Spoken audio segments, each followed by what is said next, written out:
Hello everyone, আমি Sanjita. Welcome to my mini blog. আজ না সকাল থেকে তোমাদের সাথে গল্প করতে আসার সময়ই হয়নি, তাই শ্লোককে স্নান করিয়ে একবারে এসেছি তোমাদের সাথে গল্প করব বলে। আজও কিন্তু ওয়েদারটা বেশ দারুণ ছিল, কিন্তু বৃষ্টি হয়নি। দেখো, আমার স্নান সেরে পুজো দেওয়া হয়ে যাচ্ছে। গোপালকেও স্নান করিয়ে নতুন জামা পরিয়ে দিয়েছি। তারপর লাঞ্চটা সেরে নিচ্ছি। এরপর একটু ঘুমিয়ে নিয়ে উঠে গেছিলাম জিও মার্টে। মেনলি গেছিলাম মাসের বাজার করতে। আর কিছু এমন জিনিস থাকে যেগুলো বাড়ির জন্য দরকার মনে হয়, তো দেখলে নিতেও ইচ্ছে করে। কোনো ড্রেসও থাকে এমন নিতে ইচ্ছে হয়, সেরকমও কিছু নিয়েছিলাম। বাজার করতে করতে অনেকটাই সময় পার হয়ে গেছিলো, দেরিও হয়ে গেছিলো, তাই একটু খিদেও পেয়েছিল। আমি একটু আইসক্রিম খেয়ে নিয়েছিলাম আসার সময়। এরপর বাড়ি এসেছি। আজকে আমার ছেলের জন্য একটু রং পেন্সিল কিনে এনেছিলাম।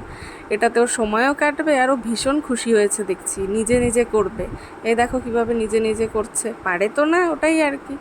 চলো আজকে আসি, টাটা। তোমরা সবাই ভালো থেকো, দেখা হবে অন্য ভিডিও।